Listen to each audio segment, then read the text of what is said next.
Hey guys, tonight we drift into the oldest twilight of the North, when the world was not yet world, and time itself had not learned to keep rhythm. You hear the groan of glaciers grinding against stone, and the hiss of fire as it spits and roars from a place beyond sight. Imagine standing in Ginnungagap, the great yawning void. No sky, no earth, no sun, no moon, just silence that feels endless. Until suddenly ice creeps from one side, fire leaps from the other, and the two begin to meet in the middle.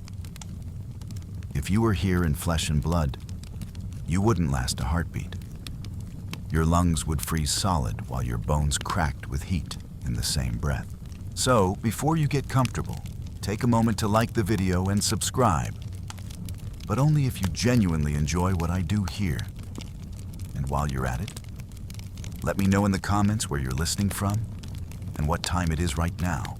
Now, dim the lights, maybe turn on a fan for that soft background hum, and let's ease into tonight's journey together.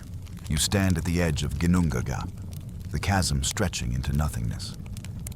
From the frozen north drifts Niflheim, its rivers pouring icy venom, its breath cold enough to still stars. From the blazing south bursts Muspelheim, a land of fire, sparks flying like furious bees. With Surt, the fire giant said to pace at its border, holding a sword that blazes brighter than the sun. Where the chill and the heat collide, the frost melts into drops that steam and sizzle. From those drops, life stirs. The first to rise is Ymir, the primeval giant, vast beyond imagination. His body is a mountain, his sweat forms rivers, and from his armpits, new beings slide out. Male and female frost giants, groaning into the void. From his feet, another strange giant is born, their limbs tangled like roots. Scholars still argue whether Ymir was truly male or a fusion of all things, because his body gives birth without need of mate or seed. You feel the strangeness of it. Life, not as you know it, but as a raw force spilling into existence. Beside Ymir appears a cow, Audumla, her hide glistening with frost, her udders flowing with rivers of milk. This milk sustains Ymir, and in return, Ymir's sweat breeds further life. It is absurd and wondrous, an entire race of frost giants fed by the milk of a cosmic cow. Quirky as it sounds, Audumla is no small creature. Her tongue licks at the ice-rimed stones of Ginnungagap, and as she licks, something begins to emerge. Slowly, across days, the outline of another figure appears. First hair, then a face, then shoulders and arms. This is Buri, the first of the gods, born not of mother and father, but of stone, ice, and the steady work of a cow's tongue. Buri fathers a son named Bor, who in turn marries Bestla, a giantess, binding gods and giants together from the very start. From this union are born three brothers, Odin, Vili, and Ve. Unlike the sluggish frost giants, these brothers are sharp, hungry, restless. You feel their gaze steady and calculating, fixed on Ymir, who towers over the void. Ymir's children multiply, filling the darkness, their size and rage threatening to overwhelm all. The brothers know balance cannot come until the chaos is broken. The battle is not told in detail, only hinted, but you can imagine it. Odin and his brothers rushing at Ymir, hacking with weapons forged from nothing but will. The giant roars, his blood gushing in floods so vast that nearly all frost giants are drowned.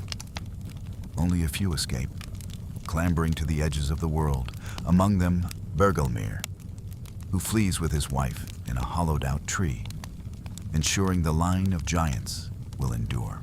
Scholars wonder if this is myth echoing real floods of ancient memory. But the story is firm. From Ymir's ruin, a new order rises. The brothers drag Ymir's colossal body into the gap and begin their work. They tear his flesh and spread it wide, shaping earth. They lift his bones, planting them as mountains. They take his teeth, scattering them into cliffs, and his blood, which they spill into seas and lakes. From his skull, they carve the dome of the sky. 4 dwarves standing at the corners, Austri, Vestri, Nordri, and Sudri, holding it aloft. Sparks from Muspelheim are tossed upward, becoming stars, the sun, and the moon. The world feels raw beneath your feet, trembling with newness.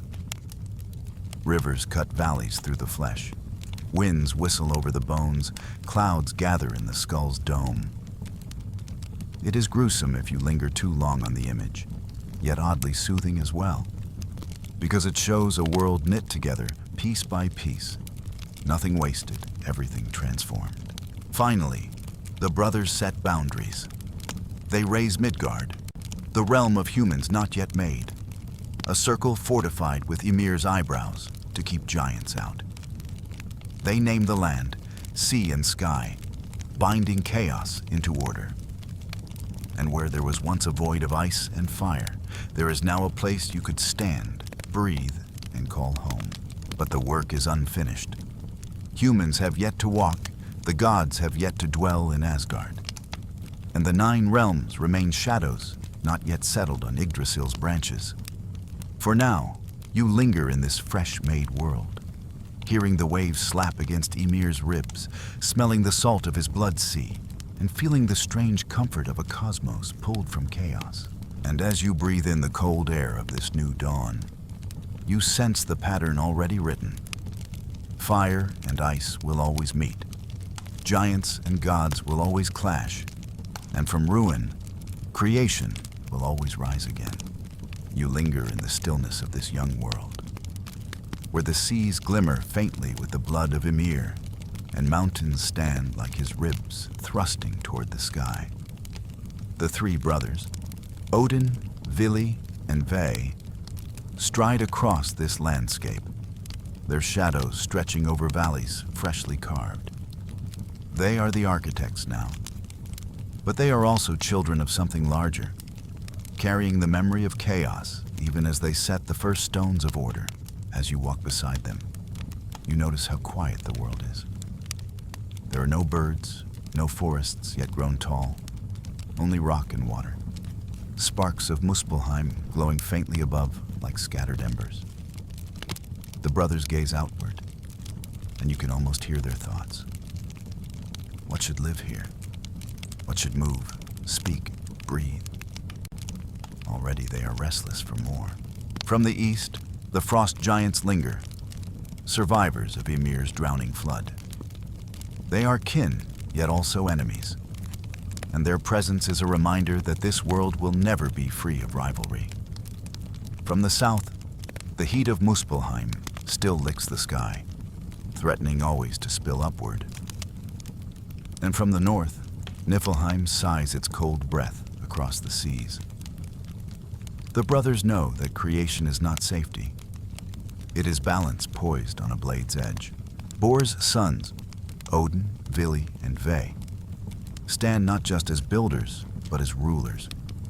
Odin is the sharpest, his eye already carrying a glint of hunger for knowledge. Vili, strong in will, pushes forward, shaping decisions. Ve, whose name carries the sense of sacredness, provides the ritual touch, the sense that this work is not only practical, but holy. Together, they are more than siblings. They are the trinity that binds the first laws of existence. And yet, they are not alone. In the corners of the world, smaller beings stir. From Ymir's corpse, worms wriggle into life, crawling through flesh and bone. The brothers, disgusted, transform them into something more. Dwarves. They scurry beneath mountains, their skin pale, their eyes keen in the dark. These creatures will one day craft treasures beyond measure. But for now, they are little more than shadows in caves, muttering as they learn their place. A quirky note from later tales says dwarves feared the sun so deeply that its touch would turn them into stone. You glance upward at the sparks that burn as stars and wonder how many times these beings glanced up in terror, ducking deeper into the earth. From the bones of chaos, others emerge as well. Elves said to glow with light, and their darker kin who dwell in shadow. Historians still argue whether elves were imagined as divine forces of nature or simply distant echoes of ancestors, given mythic form.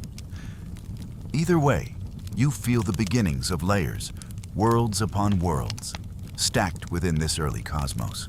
Odin, Vili, and Ve eventually turn their gaze to the empty realm of Midgard, enclosed by Ymir's brows. Something more must walk here. Something that mirrors not giants nor gods, but something new. On the shores, driftwood lies scattered. An ash tree trunk and an elm tree trunk, worn smooth by waves. The brothers kneel beside them. Odin breathes spirit into the ash, Vili grants will and mind, and Ve bestows form and speech. From the ash comes Ask, the first man. From the elm comes Embla, the first woman. You watch them stir to life, their limbs trembling as they rise, their eyes wide at the sight of sky and sea. They are fragile, unarmed, naked in a world that is both cradle and battlefield.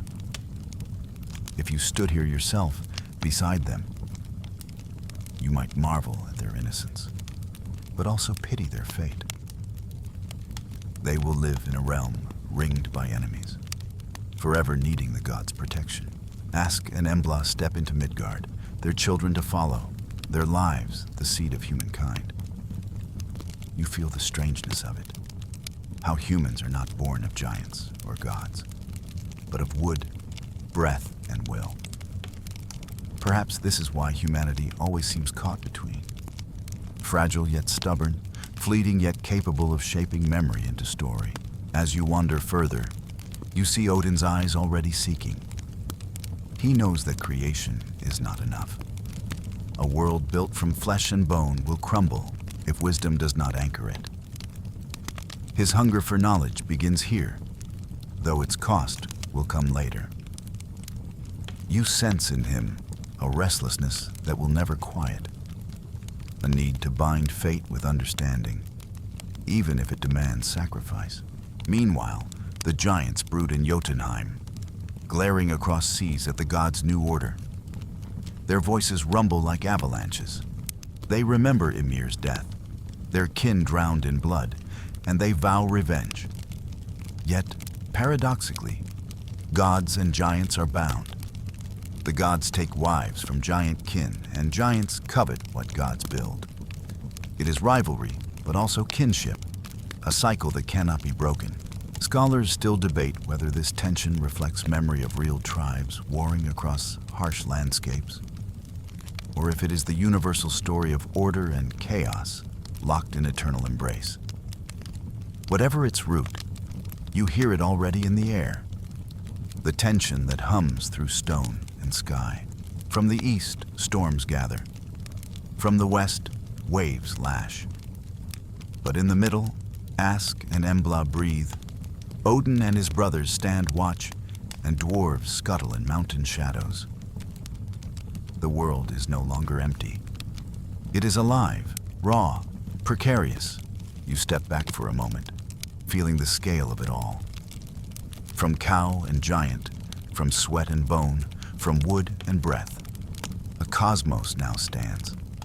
And yet, you know this is only the beginning. For what is built will one day fall, and what begins in fire and ice will one day return to them. Still, tonight, you linger in this fragile dawn, hearing the soft lap of Ymir's blood sea against shores where the first humans wake. The stars spark faintly overhead, the dwarves hammer timidly below, and the giants grumble at the edges of night. In this quiet, you sense the weight of myth settling gently around you, like a blanket stitched from fire, frost, and fate.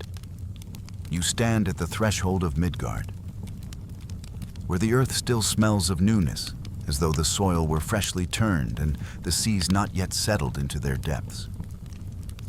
Around you stretches the circle the gods have marked with Ymir's brows, a barrier between safety and the wildness beyond. The task of shaping this fragile realm falls to Odin, Vili, and Ve, whose steps echo like hammers against stone as they wander its borders. The brothers gaze upward. Above them, the dome of Ymir's skull hangs vast, stars shimmering where sparks of Muspelheim have been flung. But the sky is too bare. So Odin calls forth the horses of day and night, setting them to race across the heavens. He places the sun, Sul, and the moon, Mani, in chariots drawn by steeds, and orders them to wheel endlessly around the dome.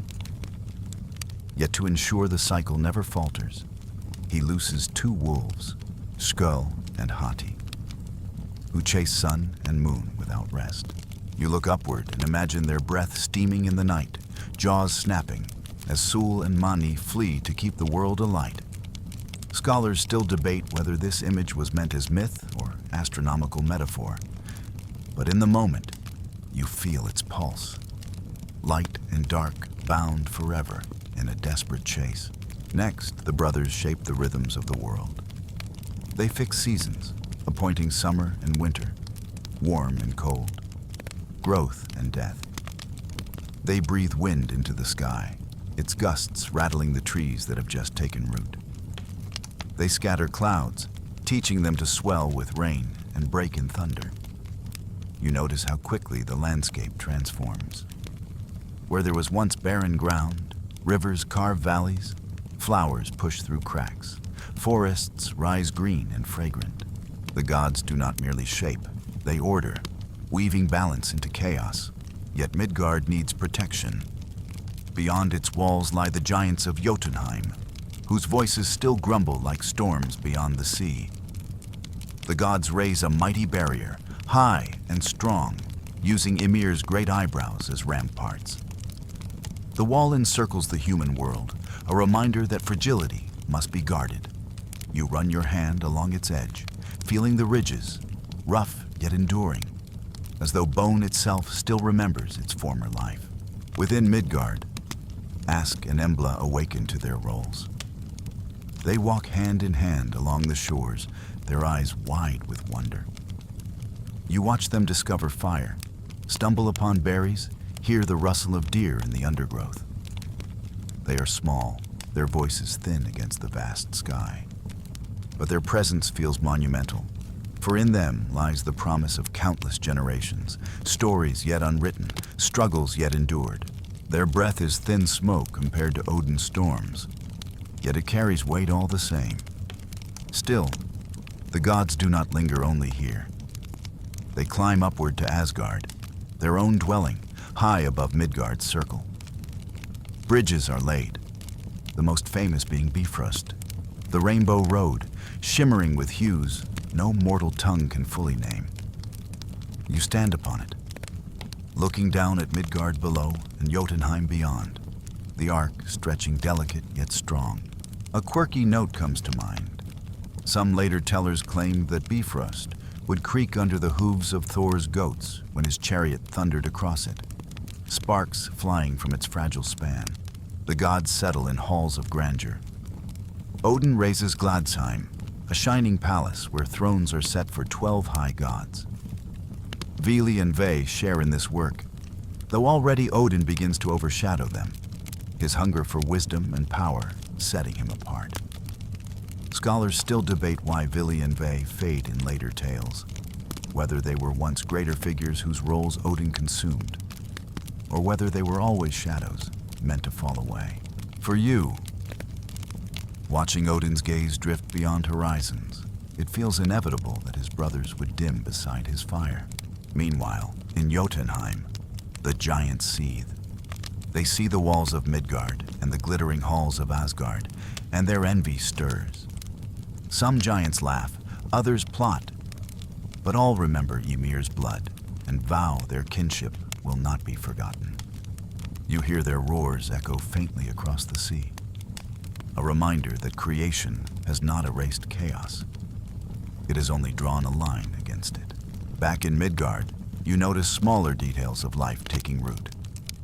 Birds wheel overhead, their wings scattering dew. Fish flicker silver in the rivers, their scales glinting like coins. Wolves prowl forests, their howls carrying at dusk. Even the smallest creatures are placed with purpose, each filling a role in the balance the gods have carved. A quirky tale lingers in your ear. Some Norse skalds claimed lice and fleas, though bothersome, were also shaped at this time. A reminder that no world is without its irritations.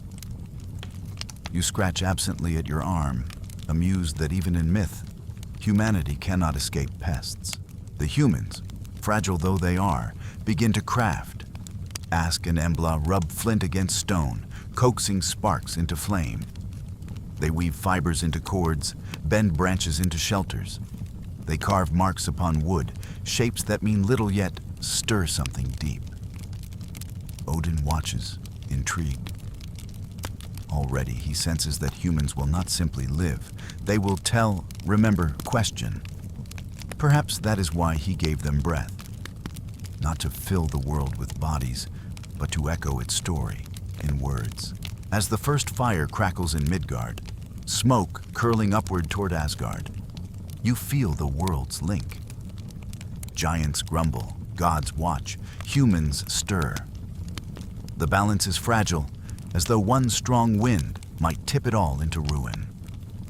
Yet it holds for now, shimmering like bifrost against the storm. You linger by the wall of Ymir's brows as dusk falls. The sea slaps against stone, wolves howl beyond the ramparts, and above, Skull and Hati chase sun and moon. Creation has moved from void into shape, from blood into breath. And though you sense the shadows of rivalry, of hunger, of destiny still to come, tonight you rest in the fragile calm of a world newly made. You stand now beneath something greater than mountains or seas, greater even than the skull-domed sky stretched above your head. It is Yggdrasil, the world tree, vast beyond comprehension, roots and branches weaving together all the realms of Norse imagination. Imagine walking across a meadow and suddenly realizing the forest before you is not a forest at all, but a single ash tree. Its trunk so wide it would take 100 men to circle it. Its branches spread higher than clouds, higher than stars, brushing against the very edges of the heavens.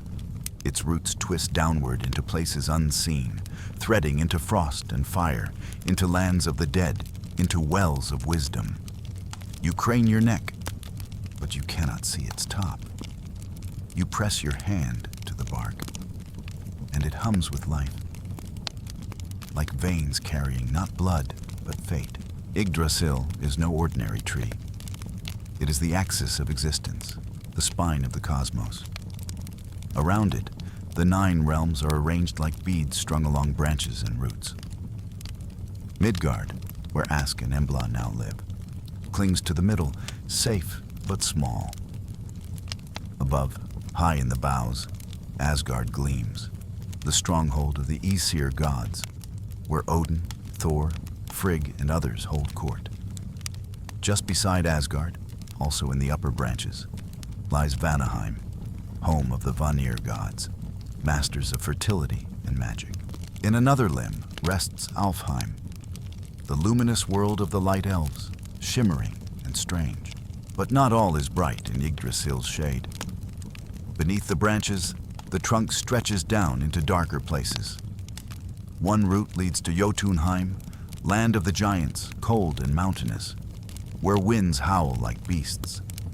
Another route reaches into Niflheim, the land of mists and eternal frost, where the dragon Nidugr gnaws at Yggdrasil's root, eager to bring it down.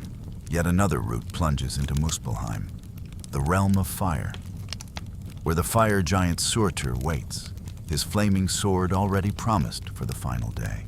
Lower still lies Helheim, ruled by Hel, daughter of Loki, where the dead who did not die gloriously in battle drift like shadows. Here, there is no fire, no feast, only stillness and chill.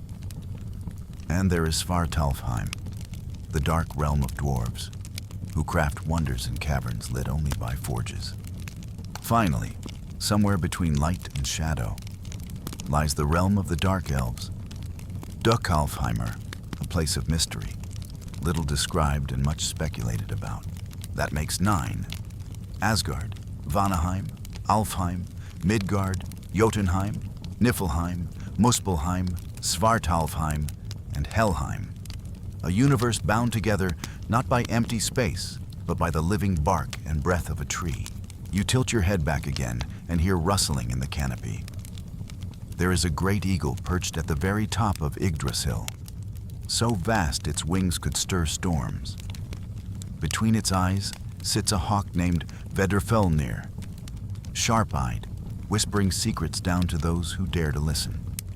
Far below, gnawing endlessly at the root in Niflheim, Nidhugger's teeth scrape, hungry for decay. And racing up and down the trunk is Ratatoskr, the gossiping squirrel, who delights in carrying insults between eagle and dragon.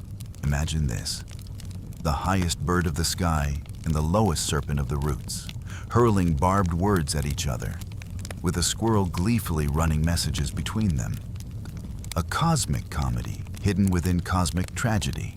This quirky detail, Ratatoskr as the original gossip, has fascinated scholars and storytellers alike. Why would the Norse imagine a squirrel at the heart of the world tree? Perhaps to remind us that even in the grandest myths, mischief thrives. Or perhaps it reflects a truth, that petty quarrels, whispered words, and sharp tongues can shape the fates of the mighty. The Norse saw humor even in creation, the squirrel's chatter echoing between gods and monsters alike. But Yggdrasil is not only a structure, it is a source of wisdom. At its roots lie 3 wells. The first is Mimisbrunner, the well of Mimir, where deep knowledge waits. Mimir himself guards it, a wise being whose head alone holds more wisdom than most gods combined. Odin will one day come here, desperate enough to give up an eye for a single draught. The second well is Urdarbrunner, the well of fate, tended by the Norns. 3 women who weave the threads of destiny for gods and mortals alike. Urd, Verdandi, and Skuld. They represent past, present, and future. And from their hands, the tapestry of life stretches, inescapable. The third well is Hvergelmir, in Niflheim, a cauldron of icy waters from which rivers flow, nourishing and eroding in equal measure. Together, these wells feed the tree, and through the tree, the universe. Scholars have long debated the 9 realms. Did the Norse truly imagine them as distinct worlds, like planets orbiting a tree? Or were they layered metaphors, overlapping like layers of society and nature? The sagas are inconsistent, some listing different realms, some merging them. Historians still argue whether Dökkalfheimr, the Dark Elves' realm, was separate at all, or simply another name for Svartalfheim. This uncertainty lingers like mist, proof that mythology is not fixed, but shifting, shaped by poets and listeners. And you, standing beneath Yggdrasil, sense that shifting. Each route you trace feels like a story waiting to be told. Each branch whispers another realm's secret. A breeze brushes your cheek, carrying the faint tang of sea from Midgard, the scent of wood smoke from Asgard, the sulphurous hiss of Muspelheim's flame. The worlds are not far. They are intertwined, brushing against one another through the living veins of the tree. Life stirs in each realm. In Asgard, halls of gold rise, filled with laughter and mead. In Jotunheim, giants roar, their voices echoing like avalanches. In Helheim, a silence deeper than death itself presses close. And in Midgard, humans kindle fires, small lights beneath a great cosmic canopy. You realize that in this vision of the world, everything is alive, everything connected. A tree is not just a tree. It is the very framework of existence, the threads that hold all stories together. Quirky though it may sound, the Norse believed Yggdrasil trembled when great events were near. At Ragnarok, it will shudder, roots splitting, branches breaking. Even now, some stories whisper of its slow decay. Nidhugger gnawing, deer grazing on leaves, serpents slithering in roots. The cosmos, they believed, is not permanent. Even the tree that binds it all can weaken. It is a worldview both bleak and beautiful. Nothing lasts forever, not even the world itself. But in that impermanence lies truth. You place your palm on Yggdrasil again and feel its rough bark, warm with sap. Beneath your feet, the hum of roots echoes like a heartbeat. Above, branches sway, scattering starlight. Somewhere in the distance, Ratatoskr scampers, carrying another insult. Somewhere deeper still, the Norns draw another thread tight. And you, in this moment, know that you stand at the center of the Norse cosmos, where all stories intersect, where fire and frost, life and death, gods and giants, all converge. You leave the humming roots of Yggdrasil behind and step into a quieter place. Though quiet in Norse myth never lasts long. This is Odin's realm of thought, of sacrifice, of relentless pursuit of knowledge, where Thor will later embody strength and thunder. Odin embodies something far stranger, wisdom bought at painful cost, secrets won through blood, and a hunger for understanding that never ends. If Yggdrasil holds the 9 realms together, Odin's choices bind the myths, and so you walk beside him, through meadows and mountains, into the shadowed halls of riddles and runes. Odin is not like other gods. His presence is commanding but uneasy, his gaze sharp, as though it pierces beyond what you can see. He carries weapons, yes. His spear, Gungnir, never misses its mark. But more important than steel is his mind. He wants to know everything. The origins of the cosmos, the fate of the gods, the secrets of magic. He is restless, forever wandering, forever trading comfort for knowledge. You sense it as you follow him. He will sacrifice anything, even himself, for a fragment of truth. The first sacrifice comes at the well of Ymir. This well bubbles at one of Yggdrasil's roots, guarded by Ymir, a being of such wisdom that even gods seek his counsel. Odin approaches, weary but determined. He asks for a drink. Mimir shakes his head. The price is high, he says. Wisdom cannot be given freely. It demands loss. Odin does not hesitate. He plucks out his own eye and places it into the well. The water shivers, glowing faintly. He drinks, and in that moment, visions burst through him. He sees the web of fate, threads tangling and breaking, shadows of Ragnarok looming. He staggers back, one eye blind, the other filled with painful clarity. This act defines him. Unlike Thor, who crushes giants with brute force, Odin is willing to cripple himself for insight. His missing eye is not a wound, but a badge. It says, wisdom is worth the price of pain. And yet, even after this, his hunger is not satisfied. Later, he makes another sacrifice. This time, not of an eye, but of himself. He approaches Yggdrasil, the world tree, and asks it for the secrets of the runes. The tree does not yield easily. Odin must hang himself from its branches, pierced by his own spear, fasting for 9 long nights. Imagine the All-Father, suspended between life and death, wind whistling through branches, blood dripping into roots. He grows pale, delirious, whispering fragments of songs.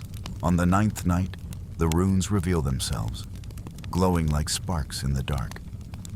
Shapes of power, letters that are not just letters, but spells. Secrets carved into wood and stone. Odin grasps them, falling back to earth with the gift of magic etched into his soul. It is a haunting image. The god who hung himself to himself.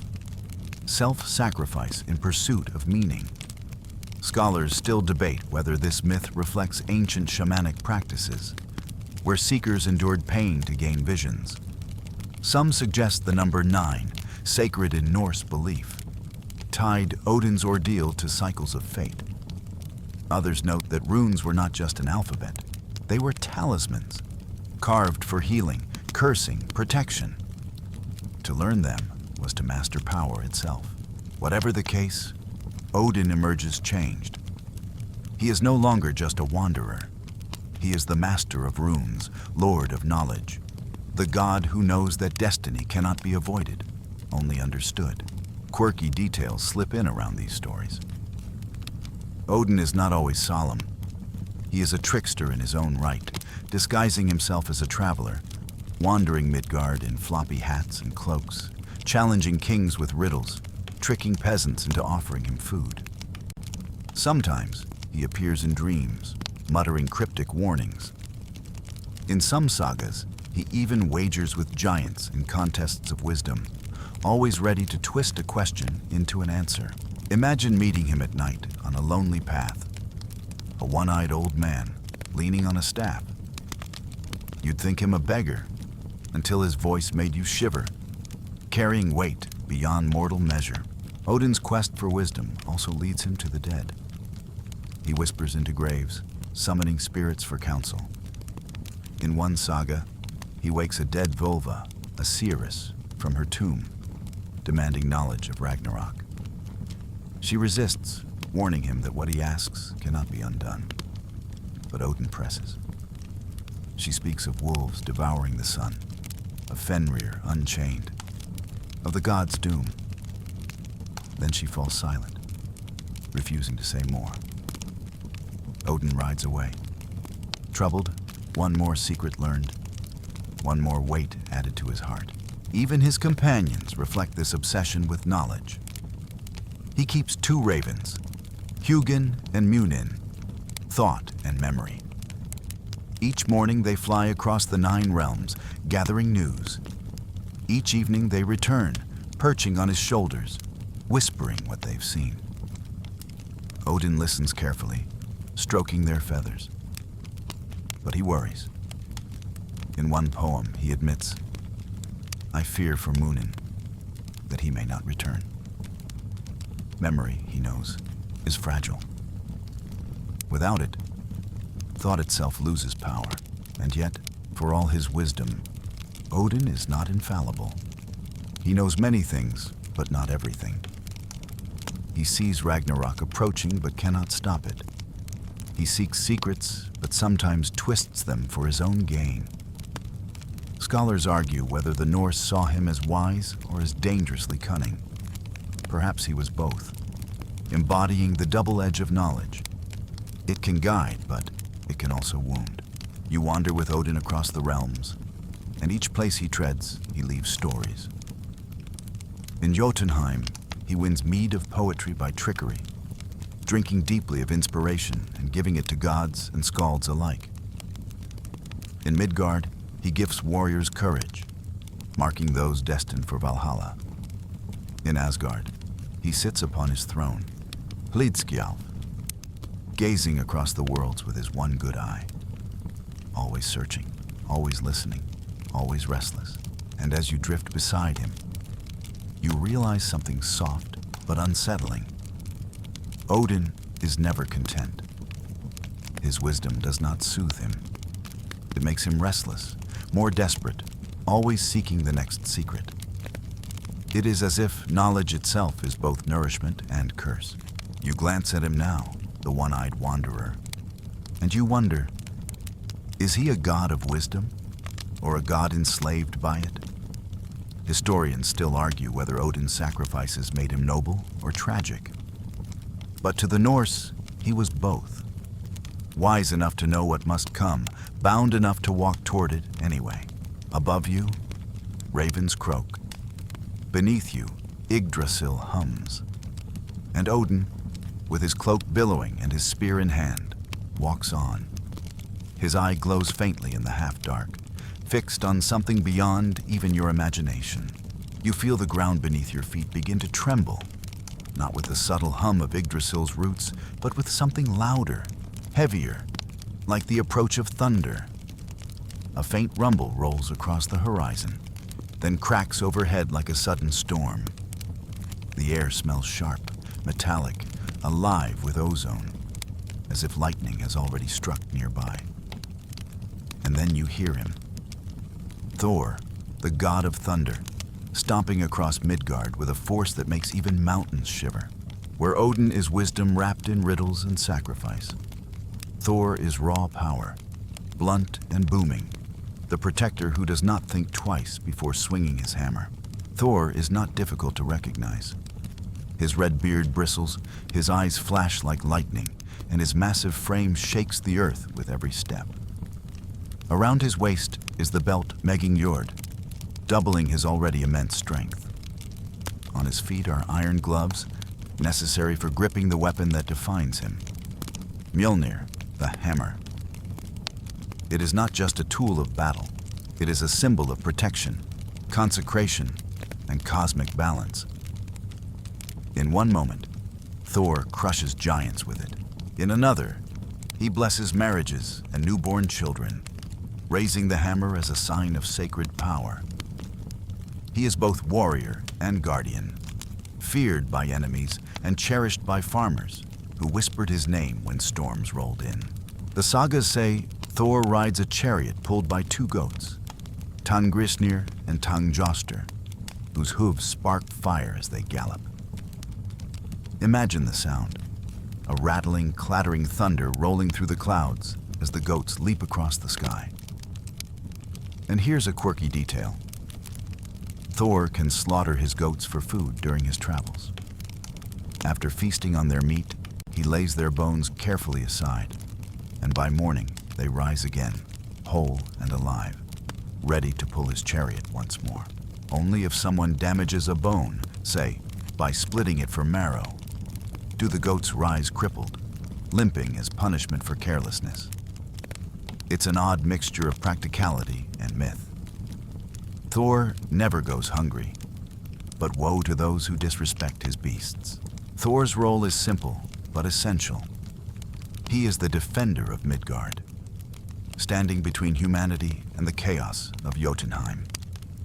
Whenever giants threaten, whenever monsters stir, it is Thor who storms out, hammer in hand, eager for the fight. He is not subtle. He does not weave riddles like Odin. He roars, he smashes, he wins, or at least he tries. For all his power, he is not invincible, and that is what makes his stories gripping. One of his most famous encounters is with Ginnungagap, the world serpent. This monstrous child of Loki circles Midgard. So vast its tail wraps the globe and bites its own mouth. Once, Thor goes fishing with a giant named Ymir. The line is baited with an ox's head, tossed into the sea. The water churns, the line tightens, and Thor hauls up the serpent itself, its coils rising like mountains from the ocean, its jaws dripping venom. Thor grips Mjolnir, ready to strike, and in that moment, the world holds its breath. But Ymir, terrified of Ragnarok's prophecy, cuts the line, and the serpent plunges back into the sea. Thor's hammer smashes only waves. The battle is postponed, but not ended. Someday, they will meet again, and both will fall. Scholars debate this scene, arguing over its meaning. Was it symbolic of mankind's eternal struggle with the sea, a force that provides life but always threatens destruction? Or was it a reflection of Thor's role as protector, forever holding back the chaos he cannot truly destroy? The sagas leave it uncertain, a myth suspended between action and destiny. Thor's battles are not always so apocalyptic. Sometimes they are comical, even absurd. In one story, giants steal his hammer, hiding it deep in their stronghold. Without Mjolnir, Thor is vulnerable, stripped of his defining weapon. To retrieve it, he must disguise himself, of all things, as a bride. Imagine Thor, the hulking, red-bearded thunderer, stuffed into a bridal gown, veil covering his beard, hands tucked daintily into sleeves. Loki, ever the trickster, plays the bridesmaid. They attend the wedding feast, and the giants, suspicious but greedy, place Mjolnir on the bride's lap as part of the ceremony. That is the moment Thor tears away the veil, seizes the hammer, and lays waste to the hall. The story reads almost like slapstick comedy, yet beneath the laughter lies a truth. Even the strongest need cunning, and sometimes strength hides behind disguise. Another tale tells of Thor drinking at a giant's hall. He is challenged to drain a horn of mead, but no matter how deeply he drinks, the horn never empties. Later, he learns the horn was connected to the ocean itself. His drinking lowered the seas, but of course, he could never finish. In another challenge, he lifts a cat, straining with all his might, managing only to raise one paw. The cat is no cat at all, but Jörmungandr in disguise. The sagas delight in these tricks, reminding us that even Thor's strength has limits. He is powerful, yes, but the cosmos is vast, filled with forces even he cannot conquer. Here's a quirky fragment. Thor is sometimes described as clumsy, even foolish. He is quick to anger, slow to think, and often the butt of Loki's jokes. Yet this very bluntness made him beloved. To farmers struggling with hard soil, to sailors facing rough seas, Thor was relatable. He was not distant like Odin, plotting in riddles. He was immediate, fierce, present in every clap of thunder. Historians still debate whether Thor was originally a sky god, like Zeus, or something more local. A fertility figure, guardian of crops and storms. Archaeology shows his hammer carved on amulets, worn around necks as protection, even used in rituals. To the Norse, Mjolnir blessed marriages, sanctified oaths, hallowed graves. Thor's hammer was not only a weapon, but a sacred sign. You watch him now, storming across the sky in his chariot. The goats bleat, lightning flashes, clouds part in rolling waves. Below, Midgard sleeps, children tucked in, fires flickering in hearths. Thor watches over them, hammer raised, ready to strike at any giant who dares creep near. His presence is loud, unruly, but oddly comforting. Like thunder that rattles windows, but reminds you the storm is far away. Still, you know what he does not yet face: his destiny at Ragnarok. Thor and Jörmungandr are bound together, predator and prey. Their battle is written, and though Thor will strike the serpent dead, its venom will choke him in turn. The god who has always protected will fall, his hammer slipping from his hand at last. But that is a story for later. For now, he roars across the skies, his laughter mingling with thunder, his hammer striking sparks from clouds. You stand there, hair bristling in the storm air, and realize why the Norse loved him so fiercely. Thor was not clever, he was not subtle, but he was theirs, their protector, their champion, the booming heart of every storm. The storm rolls away, thunder fading to a distant murmur. In its place comes a sly, almost playful silence, as if the cosmos itself is holding its breath, waiting for mischief. You glance around and feel a presence you can't quite pin down. Sometimes he's behind you, whispering in your ear. Sometimes he's ahead of you, beckoning with a crooked smile. He is Loki, the trickster, the shapeshifter, the one who belongs everywhere and nowhere all at once. And unlike Thor's thunder, you don't hear Loki coming. You only realize he was there after he's gone, leaving chaos, laughter, or tragedy in his wake. Loki is difficult to describe because he refuses to be just one thing. At times he is handsome, sharp-eyed, quick-witted. At others, he slithers like a serpent, crawls like a fly, or dons the face of a mare. He can be ally, rescuer, fool, betrayer. He is blood brother to Odin, welcomed into Asgard's halls, but his true nature is half giant, sprung from the wild lineage of Jotunheim. The gods never quite trust him, but they never send him away either. His tricks make him indispensable and dangerous. You first encounter him at a feast in Asgard. The gods are laughing, cups brimming with mead, Thor boasting about battles, Freya shining in beauty. Loki slides among them, quick with a joke, turning arguments into laughter, solving problems with clever twists. When Thor needs his hammer back from the giants, it is Loki who comes up with the absurd bridal disguise. When the gods want treasures to rival one another, it is Loki who tricks the dwarves into forging Mjolnir, Gungnir, and other wonders. Time and again, his cunning saves the gods from disaster. And yet, just as often, Loki is the cause of the disaster in the first place. He is the one who goads the dwarves into their contests, risking their wrath. He is the one who mocks, provokes, and deceives until patience snaps. He solves problems not out of loyalty, but because he fears punishment, or because he finds the game too entertaining to resist. His mischief is like fire, warming one moment, destructive the next, always impossible to hold. Take, for instance, the tale of Sif's hair. Thor's wife, known for her golden locks, wakes one morning to find them all cut away.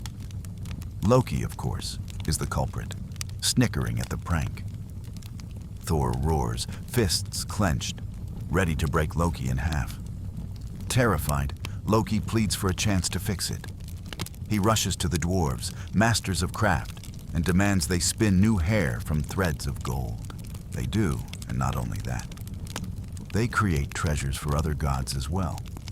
Freyr's ship Skidbladnir, always blessed with favorable winds, and Odin's spear Gungnir, which never misses.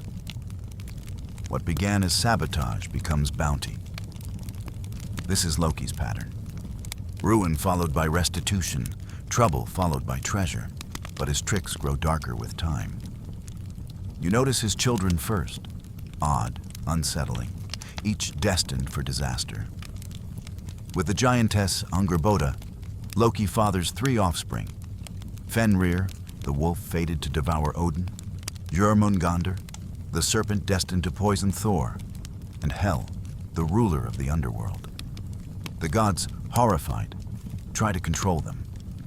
They cast Jörmungandr into the sea, where he grows so large he encircles the world. They bind Hel to the realm of the dead, where she reigns over souls who die of sickness or age.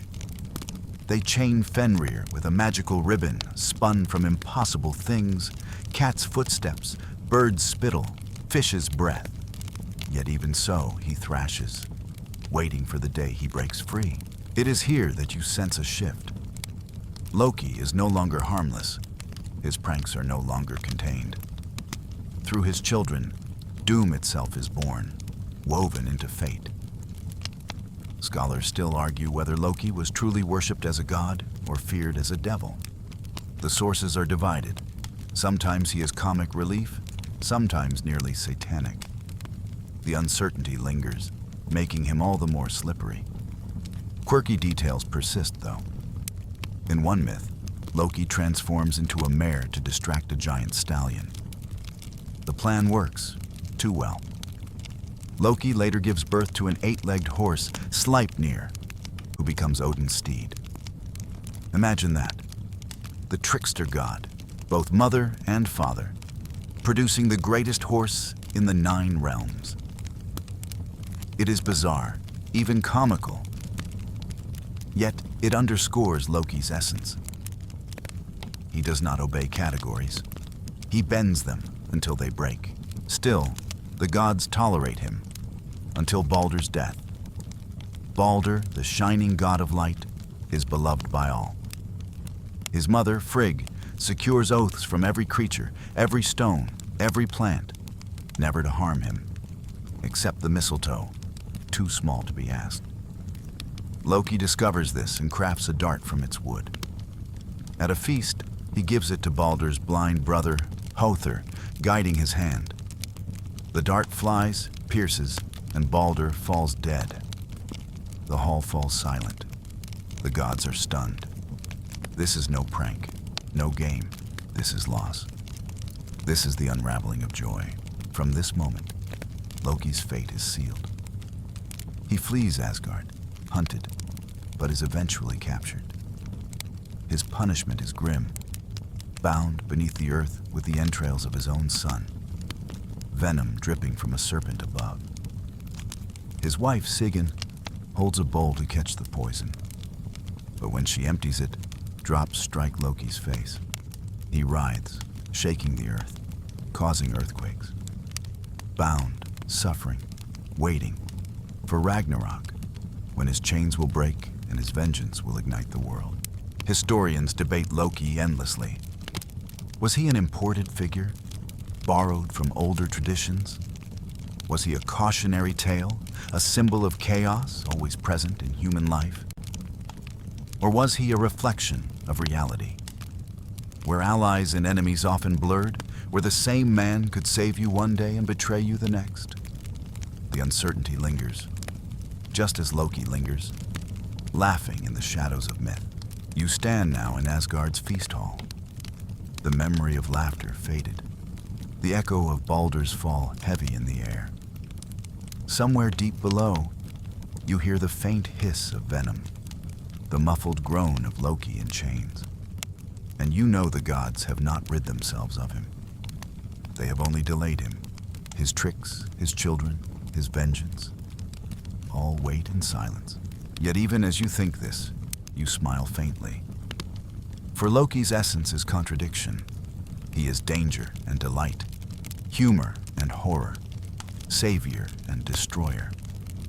Without him, the myths would be poorer, quieter, less alive. With him, they are unpredictable, strange, unforgettable. And so you walk on, the trickster's laughter echoing faintly in your ear, knowing he will return when the story needs him most. The air feels heavier now, as though the clang of metal and the heat of forges press against your skin. You hear hammerfalls echoing beneath mountains, steady and rhythmic, sparks flying in unseen caverns. This is the realm of the dwarves, the master smiths, where fire meets stone and magic fuses with craft. Tonight you follow the gods as they descend into these smoky halls. For here lie the treasures that define them, the weapons, tools, and talismans that shape their fate. And at the center of these tales, as always, is a trick of Loki's making. It begins with Sif's hair, as you may remember. Thor's wife, radiant with golden locks, wakes to find her head shorn bald. Loki, laughing at the prank, is quickly cornered by Thor's wrath. To save himself, Loki promises to replace the hair with something even finer. He rushes to the dwarves, the sons of Ivaldi, master craftsmen hidden beneath the earth. They agree, and their gifts exceed all expectations. From their forge comes not only Sif's new hair, woven from strands of pure gold that root and grow like the real thing, but also two other treasures. Skidbladnir, the ship that always catches the wind and folds neatly into a pocket, and Gungnir, Odin's spear that never misses. Loki, never satisfied, cannot resist stirring more trouble. He wagers with another pair of dwarves, Brokkr and Sindri, claiming they cannot match the sons of Ivaldi's work. If they succeed, they win his head. If they fail, they win nothing. The dwarves accept, heating their forge, pumping the bellows with sweat and grit. But Loki, panicking, tries to sabotage them. He turns into a fly and bites Brokkr's eyelid as he works, drawing blood. The dwarf falters, just for a moment, and one treasure comes out slightly flawed. Still, their creations are wondrous. From their forge emerges Gullinbursti, a golden boar who runs faster than any horse, his bristles glowing to light the darkest night. Next comes Draupnir, Odin's golden ring, from which 8 new rings drip every 9th night, a symbol of wealth multiplying endlessly. And finally, their crowning work, Mjolnir, the hammer. Short in handle because of Loki's sabotage, but mighty beyond compare. Its strikes summon thunder, crush mountains, and return to Thor's hand, no matter how far thrown. The gods gather to judge these gifts. Odin grips Gungnir, its balance perfect, and Draupnir, heavy with wealth. Freyr smiles at Gullinbursti, the boar's bristles lighting even the gloomiest hall. Thor seizes Mjolnir, swings it high, and the sky trembles with thunder. Even flawed, the hammer is the greatest of all treasures, and Thor declares the dwarves the winners. Loki, cornered by his wager, owes them his head, but with a twist of words, arguing they may have his head but not his neck, he slips free once again, trickster to the end. The hammer, however, remains, and with it, Thor becomes the shield of Midgard. The gods' treasures are not ornaments. They are necessities in a world trembling between fire and frost. Each artifact carries both power and story. Gungnir ensures Odin's authority, unerring in battle. Draupnir symbolizes abundance, wealth cascading like golden rain. Gullinbursti embodies fertility, his glowing bristles a promise of harvest. Skidbladnir reflects seafaring life, folding ships into pockets for journeys across endless waters.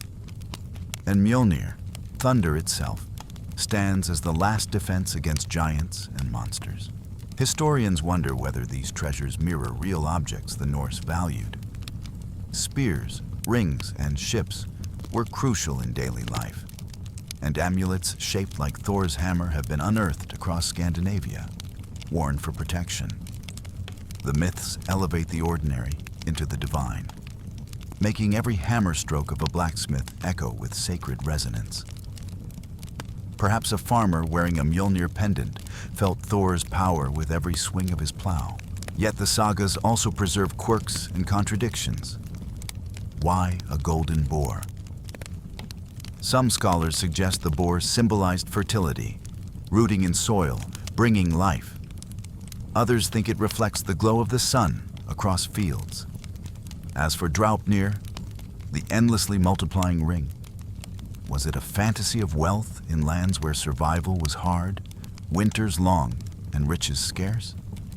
The treasures are grand, but they also whisper of human longing.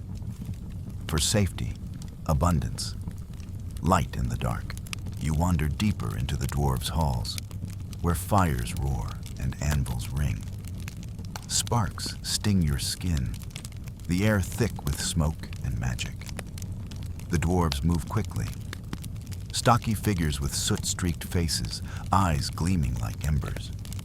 Their hammers strike in rhythm, each blow shaping not just metal, but destiny. You realize the gods rely on them more than they admit. Without dwarves, there would be no Mjolnir, no Gungnir, no golden hair to soothe Thor's rage. Power in the Norse cosmos is forged, not simply gifted, but treasure is not always blessing. In later tales, cursed items appear. The sword Tyrfing, another dwarven creation, shines with unmatched sharpness, but brings death to all who wield it. Gold itself, hoarded by dragons, corrupts heroes who crave it. Even the gods' treasures carry flaws. Mjolnir's handle is short. Draupnir's wealth is useless against fate. Skidbladnir cannot sail on dry land. The myths remind you that even the brightest gifts come with shadows. Loki, of course, grins through it all. He is the catalyst, the troublemaker who forces the dwarves to outdo themselves. Without his pranks, the gods would lack their greatest treasures.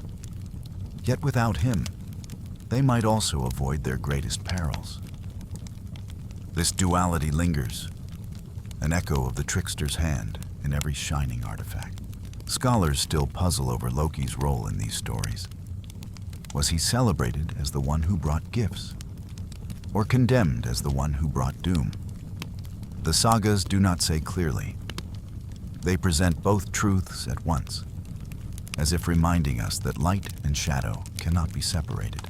You pause at the forge's edge, watching sparks drift upward like stars. Somewhere above, in Asgard, Thor hefts Mjolnir. Odin turns Draupnir in his hand. Freyr strokes the glowing bristles of Gullinbursti. The gods are armed, equipped, glittering with treasures. Yet you cannot shake the feeling that each gift is a promise, not of safety, but of struggle to come. The hammer's thunder will one day strike Jörmungandr. The spear's point will one day pierce Fenrir's kin. The golden ring will be of no use when fire consumes the world. Treasures shine brightest in the dark, and the Norse knew well that darkness always comes. Still, for now, the gods feast and laugh. Thor slaps Loki on the back, half grateful, half annoyed. Odin raises his spear, his one eye gleaming. The hall resounds with mead and mirth, treasures glinting in the firelight. And you, sitting in the smoky glow, know you've glimpsed not just gold and steel, but the very heartbeat of myth. The forge where gods, giants, and tricksters alike shape the world with hammer and flame. The laughter in Asgard's halls fades, and you feel a colder hush settle over the story. It is the hush that follows joy when fate interrupts, the silence that comes before grief breaks. You walk through shadow now, not the shadow of giants or of storms, but of love, loss, and destiny. The kinds of stories that remind the Norse people that no banquet lasts forever. No joy is without cost. The gods, for all their treasures and powers, cannot escape sorrow. And at the heart of this sorrow stands Baldur, the Shining One. Baldur is unlike the other gods. Where Thor is booming strength and Odin is restless wisdom, Baldur is light itself. His presence soothes, his smile brings peace. The sagas say he is so beautiful that light shines from him, so pure that even flowers bow toward his steps. He is beloved by gods and mortals alike, the hope of Asgard, the bright thread woven into fate. And yet, perhaps because he is so bright, his shadow is inevitable. For in the Norse vision, nothing perfect lasts long. One night, Baldur begins to dream.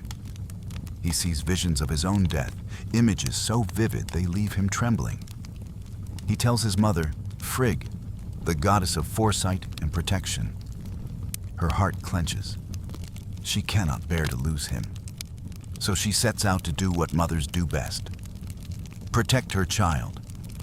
She travels across the realms, asking every creature, every stone, every plant, every sickness, every metal, to swear an oath never to harm Baldur.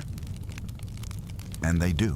Fire promises not to burn him, water not to drown him, steel not to cut him. Every being swears allegiance, except one.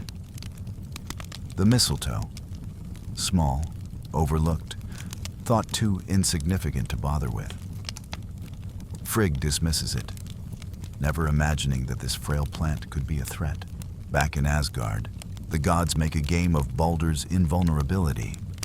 They throw spears at him, hurl stones, swing axes. Each weapon bounces off, harmless. Baldur stands laughing, untouched, a beacon of joy. It is a strange sight, gods relieving their fear by pelting their shining brother, only to find him indestructible. Even Thor laughs, though his blows could crack mountains. The hall rings with merriment. For once, fate seems gentle, but Loki watches, and Loki notices the absence. Mistletoe. He slips away, finds the plant, and fashions a small dart. He returns to the hall where Baldur's blind brother, Hoder, sits aside, excluded from the game. Loki whispers to him, offering the dart, guiding his hand. "Join the fun," he says, voice smooth as silk. Hoder throws.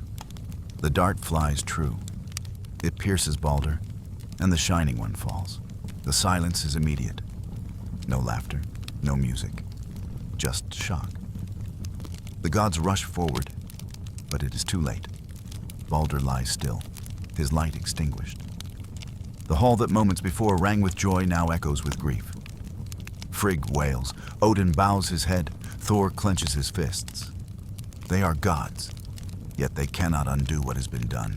Scholars argue whether this tale reflects the Norse understanding of fate, that no oath, no protection can outwit destiny, or whether it echoes older Indo-European myths of dying gods, symbols of vegetation and seasonal cycles.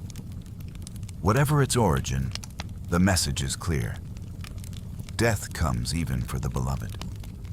Perhaps especially for the beloved. Balder's body is laid upon his ship, Hringhorni, the largest of all vessels. The gods prepare for his funeral, their grief heavy as stone. Nanna, Balder's wife, overcome with sorrow, collapses and dies beside him, joining him in death. Their bodies are placed together upon the ship, surrounded by treasures, flowers, and gifts. The gods try to push the ship to sea, but it will not move. Only a giantess, Hyrrokin, summoned to help, shoves it forward with such force that the earth quakes. Flames rise, crackling as the ship drifts away. Balder's light now only smoke on the horizon. Yet Odin cannot rest. He rides Sleipnir, his eight-legged horse, into Hel's realm, seeking to ransom Balder back. He pleads with Hel, Balder's half-sister, ruler of the underworld. She agrees, but on one condition: that every being in the 9 realms must weep for Balder. If even one refuses, he may return. Messengers spread across the worlds. Gods weep, mortals weep, animals weep. Even stones are said to weep. But in a distant cave, they find one figure unmoved, a giantess named Thuk, who refuses to shed a tear. Many suspect it is Loki in disguise, laughing softly in the dark. Because of her refusal, Balder remains in Hel's realm, unreachable. This story carries with it a quiet weight. The gods, with all their power, cannot compel every being to mourn. One refusal is enough to bind fate. It is a reminder that grief is universal, but never complete. That not everyone will share your sorrow. Scholars still argue whether Thuk was meant to be Loki, or whether the tale emphasizes the cruelty of fate itself. Either way, Balder is gone, but Balder's death is more than tragedy. It is a turning point. Odin knows this.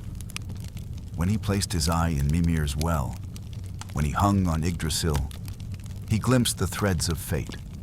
He knew Ragnarok would come, but Balder's fall confirms it. The end has begun. The shining god lies in Hel, awaiting the day when he will return, but only after the world is broken and remade. Other tales of love and loss echo this theme. Freya, goddess of beauty, weeps tears of gold for her missing husband Odin, whose wanderings remain a mystery. Her grief itself becomes treasure, shining and heavy, a symbol of love turned sorrow. And the Norns, those weavers of destiny, sit by Yggdrasil's roots, carving runes, reminding even gods that fate cannot be undone. Quirky fragments slip into these heavy stories. Some skalds said Balder's funeral ship burned so brightly that it lit the seas for miles. Others claimed Odin placed Draupnir, his golden ring, upon Balder's chest, where it multiplied even in death, wealth dripping into Hel's realm. These details do not ease the loss, but they linger like strange ornaments upon grief, showing how even tragedy in Norse myth is wrapped in wonder. Historians, too, debate whether Balder's death was always part of Norse myth or a later addition, influenced by Christian ideas of a dying and rising figure. Was Balder a Norse Christ, bright and beloved, destined to return? Or was he simply a symbol of summer fading, a reminder that all light dies in winter? The uncertainty remains, as mysterious as mistletoe itself. You stand now in Asgard, the feast hall dim, the The gods quiet. Outside, thunder grumbles, but it is not Thor's laughter. It is the sound of inevitability, of storms gathering. You feel the weight of Baldur's absence, like a candle snuffed too soon. And you realize that in Norse myth, joy is always shadowed by sorrow, love always haunted by loss. But you also know this: Baldur's death is not the end of his story. Far ahead, after fire and ruin, his light will return. For now, though, Asgard mourns, and you mourn with them. Listening to the crackle of a ship burning at sea, its smoke curling into the night sky like a final prayer. The smoke from Baldur's funeral ship has hardly faded when you find yourself wandering through a softer, more intimate corner of the Norse cosmos. Here the thunder quiets. Loki's laughter dims, and Odin's one-eyed stare recedes into distance. Instead, you hear the everyday sounds of life. The creak of wooden halls, the splash of water in wooden pails, the murmur of voices telling stories as firelight flicker. This is the rhythm of daily belief, where gods are not distant figures, but companions woven into the lives of farmers, fishermen, and wanderers. Tonight, you step into the ordinary world of the Vikings, where myth breathes beside bread ovens and rune stones, and where faith is not lofty, but lived. Picture a longhouse on a winter's night. Smoke curls from a central hearth, thick with the scent of burning pine and roasting meat. Families gather close to the flames, wrapped in wool and furs. The wind howls outside, rattling the wooden beams, but inside there is warmth, the clink of drinking horns, the rhythm of a skald's voice. The storyteller begins not with "once upon a time," but with a recitation of gods. Odin, Thor, Freya, Loki, woven into verses that echo through the rafters. Children listen wide-eyed. Warriors nod gravely. For the Norse, mythology is not a bedtime tale, but the fabric of truth. A map of the cosmos they live within. The gods are everywhere in daily rituals. Thor's hammer, Mjolnir, is invoked at weddings, held aloft over couples to bless fertility. Amulets shaped like the hammer dangle from necks, not just for warriors, but for farmers, women, even children. Archaeologists have found dozens of these amulets, simple iron or silver pendants, their handles often short, just like in the myth. They were talismans of protection, blessings against storms and spirits, comfort in a dangerous world. Imagine a mother tucking her child into bed, whispering Thor's name as thunder cracked outside, believing the hammer would guard her family. Odin, meanwhile, governs oaths and wisdom. Before battles, warriors might carve runes into weapons, whispering charms for victory. In disputes, men swore oaths under his watch, believing that breaking them would draw Odin's wrath. But Odin was also a god of poetry, and skalds, those poets whose words were half history, half magic, called on him for inspiration. To compose a verse was not just art, it was sacred, tied to the mead of poetry he stole from the giants. A farmer turning soil, a chieftain planning trade, a skald chanting by the fire. All could feel Odin's presence, shaping thought and fate. Freya, too, was never far. Farmers prayed to her for fertile fields, lovers for luck and romance, women for safe childbirth. She wept tears of gold for her missing husband, and those tears, people believed, glimmered in the earth as amber. Amber beads, worn as jewelry, were not just ornaments. They were drops of divine sorrow. Holding one was holding Freya's grief, and perhaps her blessing. Daily worship was not confined to grand temples. Yes, there were Hof, sacred halls where sacrifices were made, where gods were honored with feasts. But more often, devotion happened in small ways. Offerings left at a stone, a tree, a spring. A slice of bread placed by water for Njord, god of the sea and winds.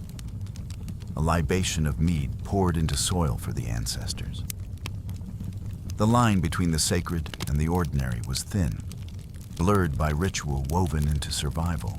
Sacrifice was common, though not always dramatic. Animals, oxen, goats, horses, were offered at seasonal festivals, their meat shared in great feasts. The blood, called hlaut, was sprinkled on stones, idols, and even people, consecrating all with divine power. To a modern ear it sounds harsh, but to the Norse it was a renewal, a binding of community to gods. Even runes, carved into wood or stone, were offerings, scratches of meaning sent into the cosmos, prayers frozen in shape. Quirky practices slipped into this tapestry. Some Norse farmers buried miniature tools, tiny plows, axes, and hammers in their fields, believing they would coax fertility from the soil. Others carved faces into posts at their homes, giving spirits a body to dwell in, guardians to watch over the threshold. Ships, too, were sacred. They were not only vehicles of trade or war, but also vessels for the dead. Burial ships, filled with treasures, food, and weapons, set sail toward the next world, or were covered in earth mounds, echoing the journey of Baldur's flaming vessel. Historians still argue about the scale of Norse religious practice. Were gods worshipped daily, like Christian saints later would be? Or were they honored mainly at seasonal festivals, grand communal rites? The sagas are inconsistent, archaeology incomplete. But what is clear is this. For the Norse, gods were not abstract. They lived in thunderclaps, in harvests, in amber beads and rune-carved stones. Myth was not separate from life. It was life's explanation. You walk through a marketplace now, wooden stalls crowded with goods. Silver coins jingle, furs hang heavy, barrels of salted fish stink in the cold air. Here too belief lingers. Traders call on Njord for favorable winds. Sailors whisper to Aegir, the sea giant, for calm waters. A rune stone stands near the entrance, carved with prayers for safe journeys. Even commerce is sanctified, tied to unseen forces. At night, when the markets close, families gather again around fires. Skalds chant sagas, weaving the deeds of gods with the exploits of heroes. These stories are not escapism. They are instruction. They teach courage, honor, humility before fate. When a warrior hears of Thor battling giants, he learns to face overwhelming odds. When a woman hears of Freya's tears, she sees her own sorrow reflected. Myth is not only cosmic, it is intimate, mirroring every joy and grief. Quirky beliefs pepper everyday life. Travelers sometimes carried bits of iron, thought to ward off trolls. Children were given carved charms to protect against elves, who could sicken them with unseen arrows. Sailors painted dragon heads on ships, fierce and glaring, not for decoration, but to frighten sea spirits. Every superstition was a shield, every charm a conversation with the unseen. You pause at a rune stone, weathered and tall, its carvings spiraling upward.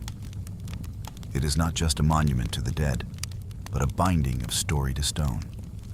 The runes read like both words and spells, names and charms.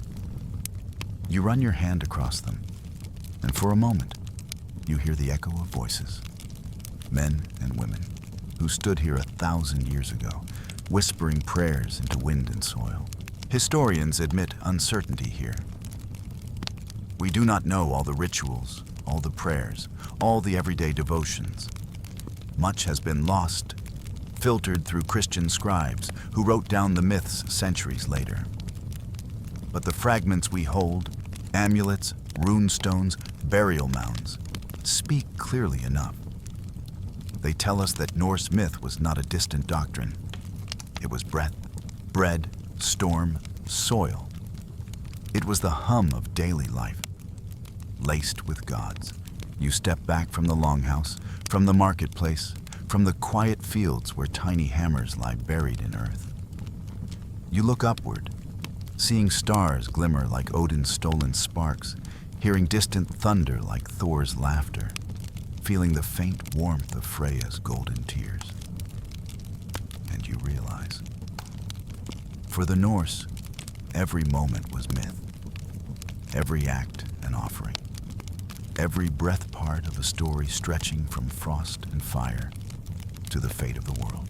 The air grows heavier again, thick with the scent of pine forests and the echo of mountains. You hear not laughter now, but the deep rumble of drums, the clash of steel, the murmur of voices chanting sagas of men and women whose names survived the centuries.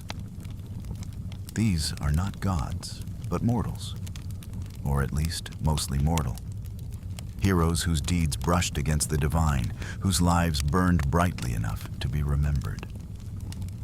You walk into their world, where sagas bleed into myth, and myth shapes memory. The first figure you meet is Sigurd the Dragon Slayer, known in later German tales as Siegfried.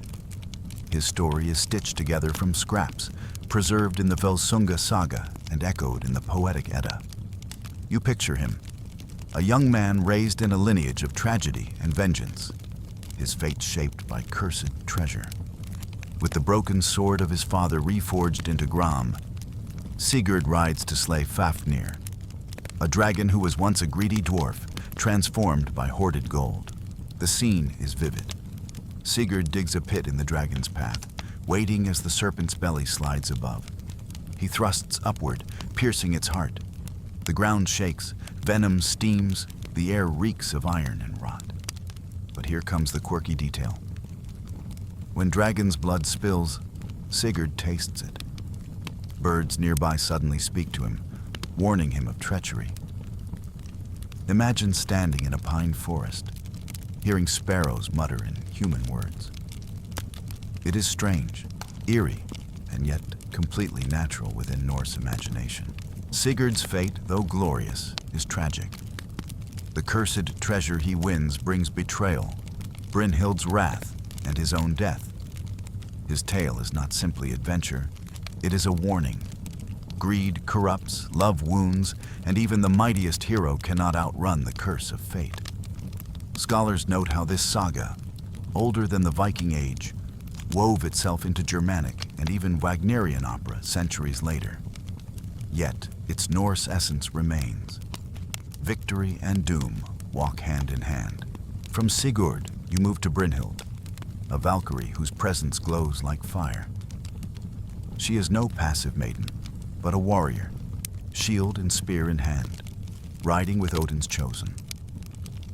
Yet she defies the All-Father, choosing love and freedom, and for that, she is punished, cast into sleep within a ring of fire. Only the bravest may wake her. Sigurd does, their love blazing, but treachery twists it into betrayal. Brynhild's grief burns so fiercely that she walks into death beside him, unwilling to live without vengeance. Her tale is fierce, tragic, and powerful, a reminder that women in Norse sagas were never mere ornaments. They held fates, wielded vengeance, and burned as brightly as any hero. You wander further and find Gunnar and Hogni, Sigurd's brothers-in-law, who plot and betray, their choices bound by greed. They take the cursed treasure, and their family line becomes tangled in blood. The saga weaves on, each figure locked into patterns of loyalty, betrayal, and destiny. For the Norse, sagas like this were not just entertainment, but warnings carved into story. Beware of greed, beware of oaths, beware of love twisted by vengeance. And then there are the Valkyries themselves, fierce and strange. You see them riding across the night sky, their armor glinting, their eyes blazing like stars. They are Odin's choosers of the slain, selecting which warriors die in battle, which are carried to Valhalla. But they are not cold arbiters. They are woven into sagas as lovers, betrayers, guides. One Valkyrie whispers fate to a hero on the eve of battle. Another, refuses Odin's command, sparking tragedy.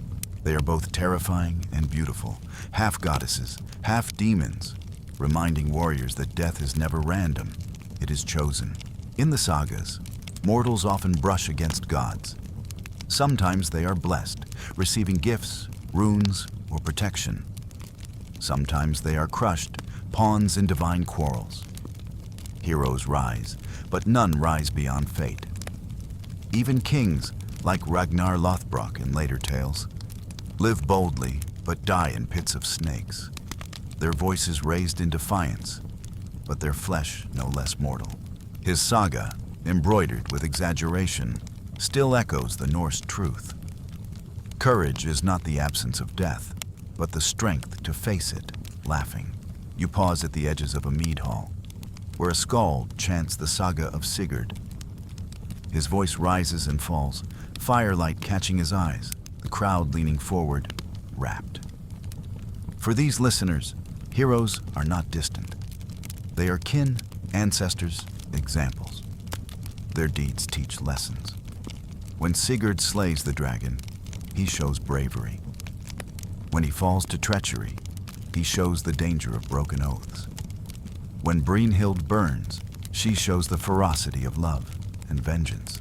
These tales are mirrors, showing the Norse people their own struggles. Farming harsh land, raiding foreign shores, facing winters that killed without warning. Historians note the blending of myth and history here. Were these heroes real? Was Sigurd once a man, his deeds exaggerated into legend?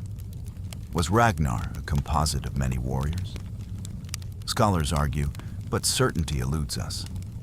What remains is story, layered, reshaped by each skald who sang it. Perhaps that uncertainty itself is part of the appeal. Heroes exist in twilight, half in fact, half in myth, fully alive only in memory. Quirky fragments dot these sagas. One tells of Sigurd roasting Fafnir's heart for his foster father, Regan, only to burn his fingers, lick them, and suddenly understand birds. Another describes Gunnar thrown into a pit of snakes, playing his harp with his toes to calm himself before dying. These details, strange and specific, make the stories linger. They are the kind of images that a Viking child might whisper about in bed, wide-eyed in the dark. You step into the world of everyday warriors now. Men swear oaths around firelight, binding themselves with loyalty stronger than steel. Women weave fate into cloth, singing of battles yet to come. Skalds carve runes into memory, their verses half history, half spell. The sagas you hear are not static.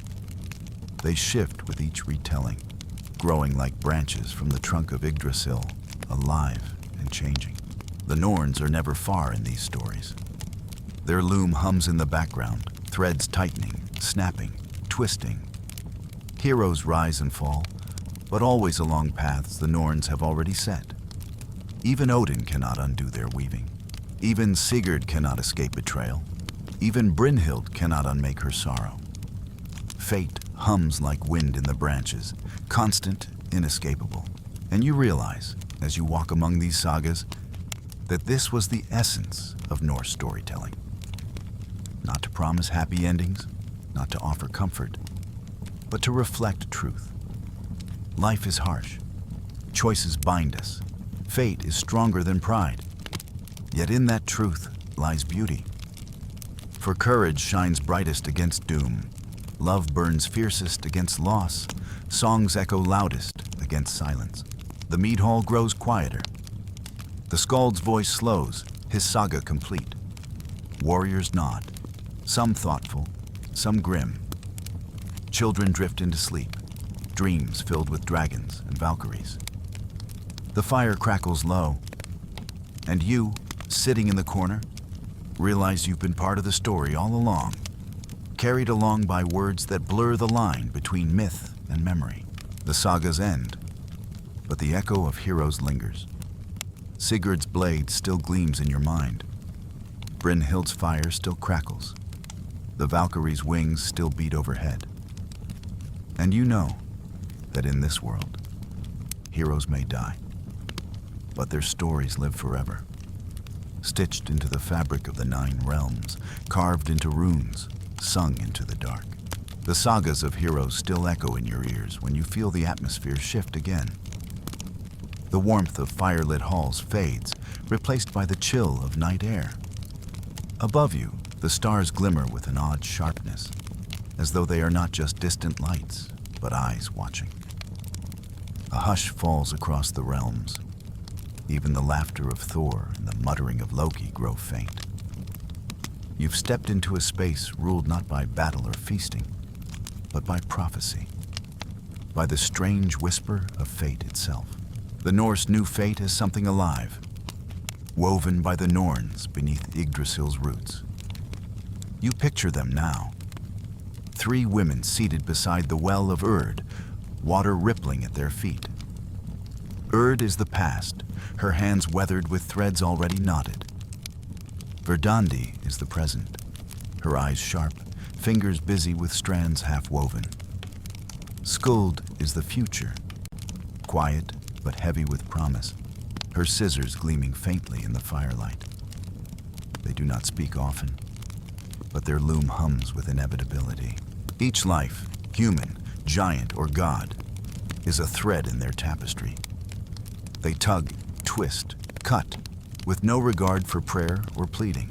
Odin himself comes to them, bending low, his single eye fixed on the web. He sees what they weave, but he cannot change it. That is the cruelty of fate in Norse myth.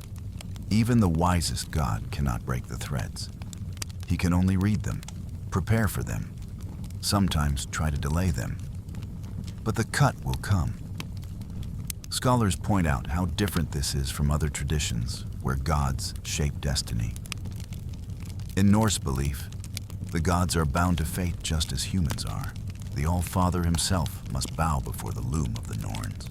Prophecy weaves through every tale. Baldur's dreams of death were one. So too are the murmurs of seers and vulvas, women gifted with foresight. Imagine a vulva, cloaked in dark wool, staff in hand, sitting by firelight as warriors listen, uneasy. Her voice is low, carrying riddles. She speaks of wolves devouring the sun, of fire sweeping the world, of gods falling one by one. Her words are not choices, but inevitabilities. To hear her is both gift and curse. You know what comes, but you cannot avoid it. One of the most famous prophecies lies in the Voluspa, the prophecy of the seeress, preserved in the Poetic Edda. In it, a vulva recounts the creation of the world, its present state, and its ultimate end, Ragnarok. She describes Ymir's body forming the earth, the gods building halls in Asgard, the rise of men. Then her voice grows heavier. She tells of betrayal, of Baldur's death, of wolves swallowing the sun, of the final clash where Odin falls to Fenrir, Thor to the serpent, and fire consumes all. Her words chill the gods, but they cannot silence her. Her prophecy is not threat. It is certainty. Quirky details slip into these visions. Some say the Norns carve runes into Yggdrasil's bark, their cuts shaping the fate of all beings. Others describe how even stones and rivers weep when doom draws near. There are whispers of omens, ravens circling strangely, wolves howling at noon, dreams where mead tastes of ash. For the Norse, signs of fate were everywhere if you knew how to look. Farmers scanning the sky for storms, warriors dreaming before battle, mothers whispering lullabies. All were aware that destiny's thread was taut, ready to snap, yet prophecy was not despair. In Norse thought, knowing the end gave life urgency. To live bravely, to fight fiercely, to feast joyfully. These things mattered because time was short. Scholars often note that this worldview, bleak as it sounds, gave the Norse their resilience. If even gods must fall, what shame is there for a man to fall too? Death is not failure. Cowardice is. You walk now into a hall where warriors drink, and a skald chants a prophecy of Ragnarok. His voice rises and falls, the crowd silent. They know the words well. Wolves will chase the sun and moon, bonds will break, giants will march. The warriors do not weep. They smile grimly, some even laughing. For them, fate is not a cage but a stage. If the end is written, then the only choice is how to meet it. Sword in hand, song on lips, unbowed. Still, uncertainties remain. Historians debate whether Norse belief in fate was absolute or whether they imagined small ways to bend it. Runes, after all, were thought to shape outcomes, to give protection, to shift luck. Sacrifices and offerings sought to appease gods, to delay doom. Perhaps the Norse believed that while the final thread could not be cut differently, the weaving along the way might be altered. Perhaps courage, cunning, and prayer could stretch the thread a little longer. You feel the tension of this worldview in your chest. On one hand, it is grim. Everything ends, even the gods. On the other, it is liberating. If nothing lasts, then joy is to be seized, honor pursued, courage lived. To live in defiance of doom is its own kind of victory. Above you, the stars gleam, but you remember what you've heard. Wolves hunt them. Somewhere in the dark, Skull and Hati, the wolf brothers, chase sun and moon, their jaws snapping. Someday, prophecy says, they will catch them. Light will vanish, sky torn, but not tonight. Tonight the stars still shine, the mead still flows, the sagas still sing, and so you walk among them, listening to prophecies whispered like secrets, sung like songs, etched into memory like runes on stone. Each word is heavy, yet strangely comforting. For in knowing the end, you understand the meaning of the present. The murmur of prophecies still circles your ears when a strange unease begins to creep into the air. It feels colder, heavier, as though the very branches of Yggdrasil shiver. The stars above seem dimmer, and you notice the silence. Birds no longer sing. Streams no longer babble. It is the quiet that comes before catastrophe. This is the twilight of the gods. Ragnarok foretold, a story so deeply woven into Norse imagination that every crack of thunder, every sudden storm, seemed to remind them of it. The signs begin subtly, like cracks in a wall. First come the long winters. The sagas speak of Fimbulwinter, 3 winters without summer between them. Snow falls endlessly, winds howl, fields freeze. Families huddle in longhouses, hungry, fearful. Neighbors turn on neighbors, wars break out. Kin slay kin. It is not monsters or giants that strike first, but hunger and human cruelty. The gods watch, helpless, for even their power cannot warm a sunless earth.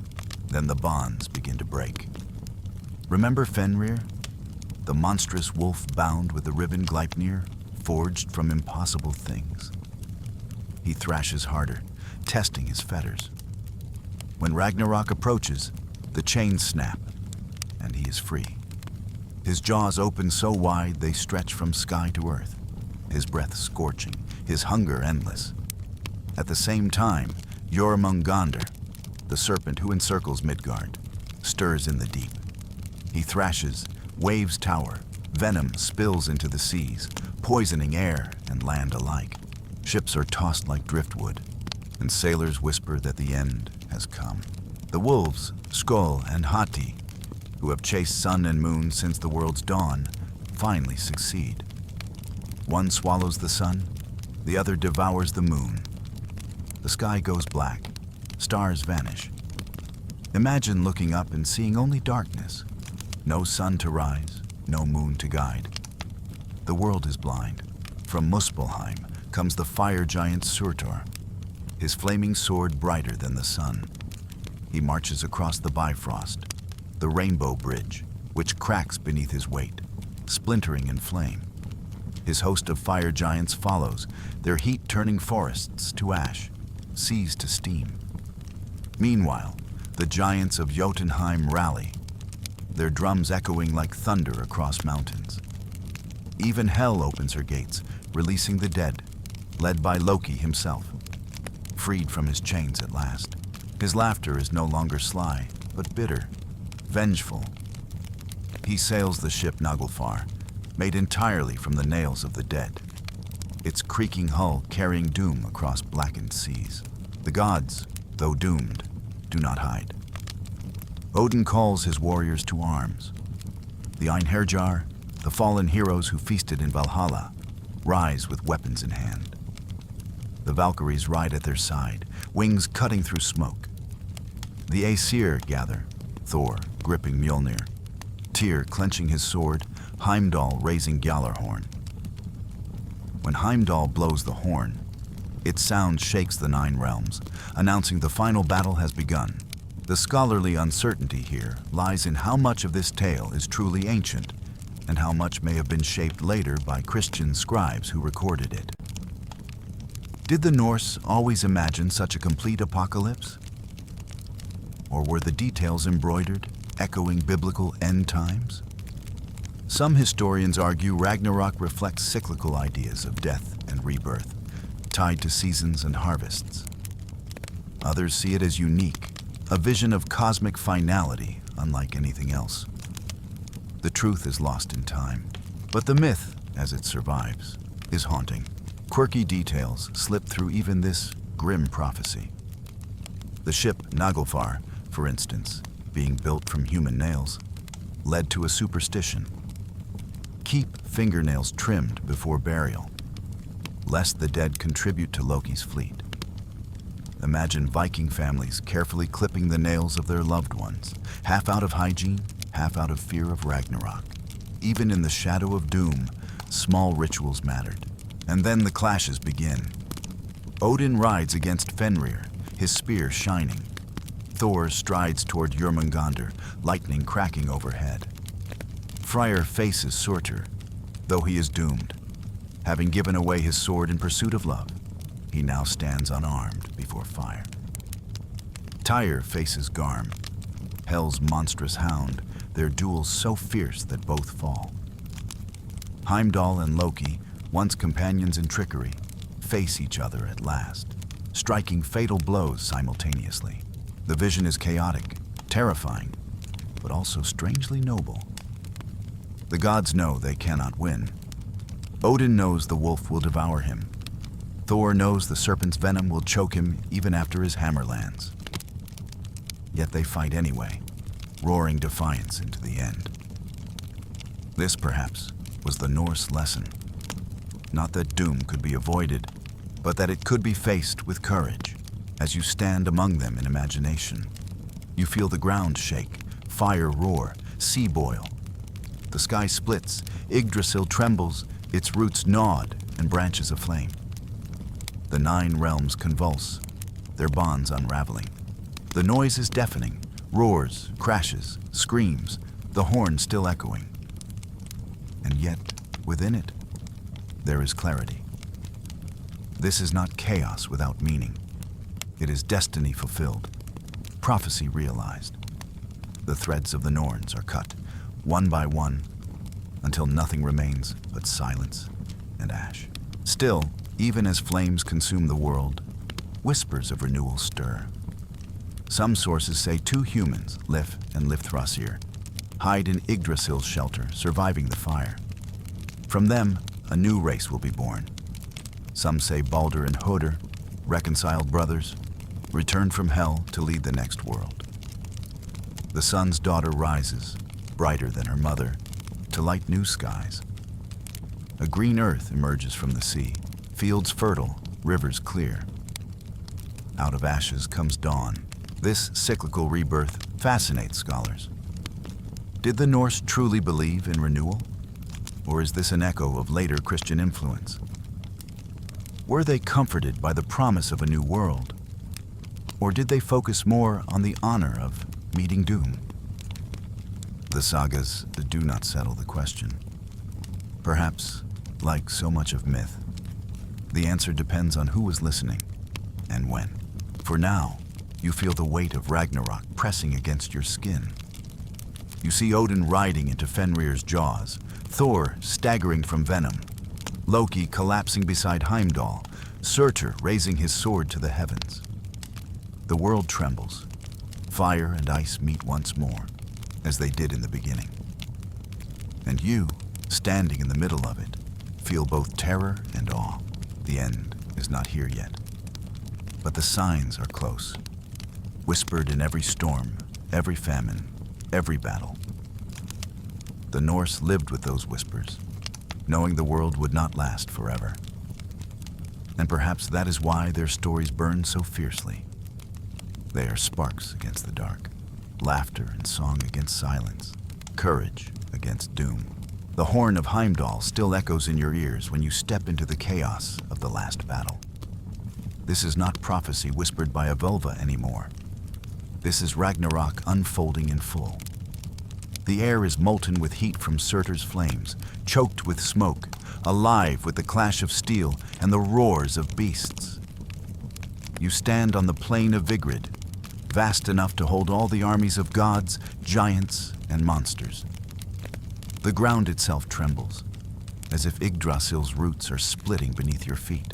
Odin rides first, astride Sleipnir, the eight-legged horse, faster than wind.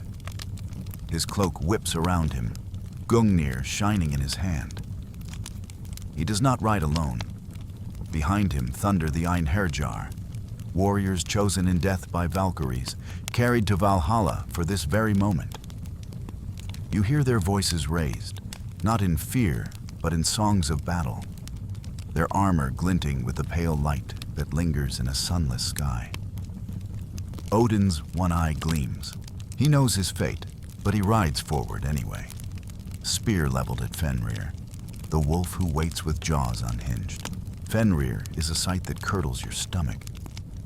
His mouth stretches wide, upper jaw scraping the heavens, lower jaw dragging across the earth. Flames lick from his throat, his eyes blaze. He howls, and the sound shatters mountains. Odin charges, Gungnir poised, but the wolf lunges. Gods and giants clash all around, but here the battle is personal. The father of gods against the beast his own choices created, bound once, now unchained. Thor storms onto the battlefield, Mjolnir in hand, his goats dragging his chariot through clouds of fire and smoke. He sees Jörmungandr rising from the sea, coils towering, venom pouring in rivers across the land. Their eyes lock, Thunderer and Serpent, destined foes. Thor leaps, hammer raised. The Serpent lunges, jaws wide. Their collision shakes the 9 realms. Mjolnir smashes scales, venom sprays, waves crash, thunder splits the sky. Thor strikes again and again, each blow echoing like a drumbeat of defiance. At last, the Serpent collapses, lifeless. But Thor staggers, venom burning his veins. He takes 9 steps, breath rasping, before falling dead beside his enemy. Elsewhere, Freyr faces Surtur, fire giant blazing like the sun. Freyr once traded away his sword to win Gerdr's love, and now he stands unarmed. He fights with antlers, with sheer will, but fire engulfs him. Surtur's blade, brighter than any flame, cuts him down. Love once brought him joy. Now it seals his doom. Tyr, god of justice, confronts Garm, Hell's monstrous hound, chained at the gates of the underworld. Their battle is savage, both biting, tearing, bleeding. They fall together, locked in death, justice and chaos extinguished side by side. And then Heimdall, guardian of the bridge, finds Loki in the chaos. Once allies in feasts and schemes, now enemies bound by fate. They circle each other, blows quick and desperate, each matching the other, move for move. Loki's smile is grim, mocking even as he bleeds. Heimdall's horn still echoes faintly, a reminder of his duty. At last, they strike simultaneously, blades sinking deep. They fall together, the trickster and the watchman. Silence claiming them both. Odin still rides. Gungnir thrusting, but Fenrir lunges again.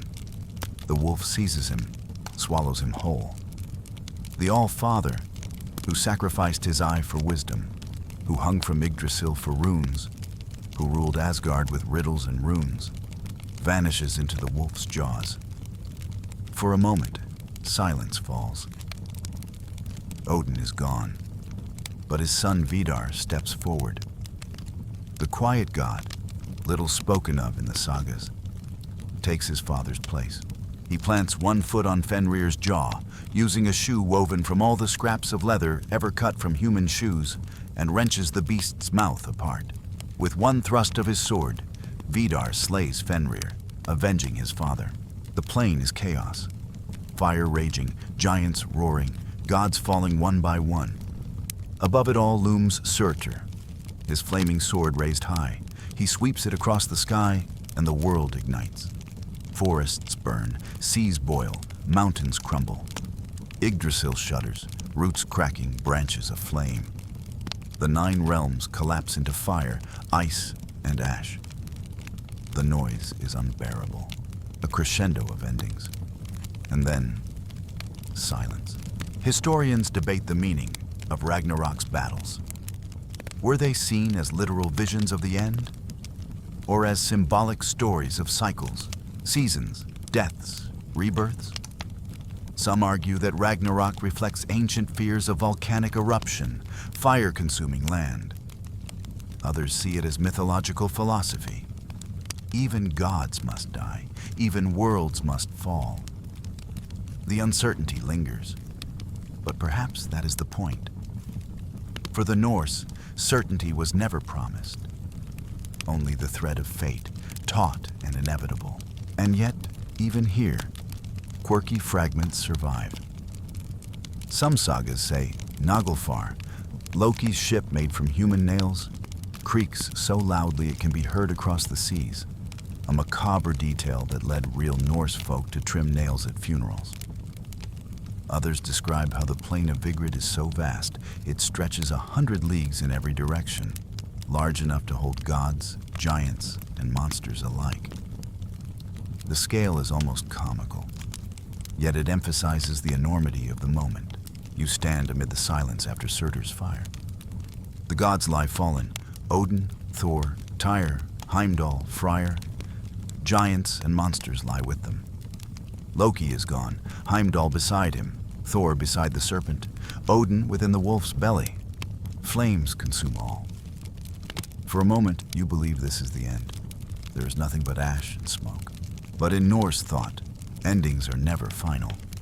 Fire cleanses, ash feeds new soil. Out of destruction, something stirs.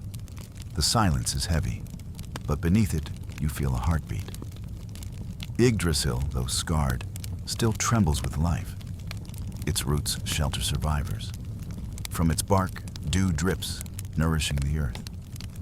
Lif and Lifthrasir, the 2 humans who hid within the tree, emerge, blinking into the new dawn. They are ordinary, fragile, but alive. From them, humanity will begin again, and Baldur, the shining god, returns from hell. His light glows once more, soft but steady, joined by his brother Hoder, no longer an enemy but reconciled. Together they walk across green fields rising from the sea, fields untouched by ash, fresh and fertile. The sun's daughter rises, brighter than her mother, and light spills across the new sky. The Norse vision is not of endless despair. Even in apocalypse, renewal whispers. Yet, it is not comfort in the modern sense. The gods you knew are gone. The world you walked has burned. What comes next is not the same. It is different, cleansed, reborn. The cycle turns, and life continues. You breathe in the smoke and the dew. The clash of steel is gone, the roar of beasts silenced. In its place, you hear birdsong, tentative but growing. You see green shoots breaking through ash. You feel the sun's warmth, new but familiar. And you realize that even for the Norse, whose myths were filled with doom, there was always hope, not of avoiding death, but of life beyond it. The firestorm of Ragnarok still smolders in your imagination as you step into a landscape transformed. The plain of Vigrid is no longer choked with smoke or littered with broken spears. Instead, mist curls across a quiet meadow, and dew clings to the grass. The air is fresh, almost startling after the acrid bite of Surtur's flames. You hear water dripping from Yggdrasil's branches, each drop bright as silver, nourishing a world remade. Out of silence comes life, and you walk gently into this dawn. The first figures you see are not gods at all, but humans. Two, fragile, blinking in the new light. Lif and Lifthrasir, whose names mean life and desire for life, emerge from the shelter of Yggdrasil, where they hid during the chaos. They fed on dew, waded in roots, clung to hope while fire and frost tore the world apart. Now they step onto green soil, their footprints the first marks of humanity reborn. From them, new generations will rise, filling the world with voices once more. Imagine that. All of humankind distilled into two weary survivors, carrying nothing but breath and persistence. It is both humbling and strangely comforting. The gods, too, are not entirely gone. Balder, radiant as ever, returns from hell. His presence glows softly, not blinding, but gentle, like sunrise after endless night. His brother Hooder, once the cause of his death, walks beside him, reconciled. Their return is not vengeance, but renewal, a promise that love and forgiveness can mend even the deepest wounds. Together, they bring light to the new Asgard, no longer a golden fortress, but a simple place where peace matters more than pride. Other survivors gather as well. Vidar, the silent avenger, lives on after slaying Fenrir. His strength is not thunderous like Thor's, not wise like Odin's, but steady, enduring. Vali, Odin's son, also survives. His role quiet but vital, a thread of continuity between old and new. They rebuild what can be rebuilt, not in grandeur, but in necessity. Fields, halls, rivers, lives. The sun itself is reborn through her daughter. The old sun, devoured by wolves, is gone. But her daughter rises in her place, brighter, more radiant, spreading warmth across the green fields. Day returns, not the same day as before, but a new one, carrying the memory of loss, yet promising growth. You feel its warmth on your skin, a warmth that seems to say, even after fire, there is light. Quirky details appear in some versions of the myth. One tells that the golden chess pieces of the gods, once scattered in the grass, are found again by the surviving deities. They gather them, laughing softly, playing once more as if to remind themselves of joy. Another whispers that the fields themselves bear crops without planting, food rising freely, as though the earth itself wishes to heal. These touches are small but tender, little signs that life does not only return, it returns kindly. Scholars puzzle over these tales of rebirth. Were they original to Norse belief? Or were they influenced by Christian scribes, eager to see echoes of resurrection and paradise? Some argue the cycle of death and renewal is older, tied to seasonal rhythms. Winter's death giving way to spring. Others insist that Ragnarok's rebirth is unique, a mythic philosophy. Even if doom is certain, it is not final. Truth, as always, slips between certainty and mystery. You wander through the renewed Midgard. Rivers run clear again, their waters no longer poisoned by the serpent's venom. Trees stretch upward, leaves trembling with dew.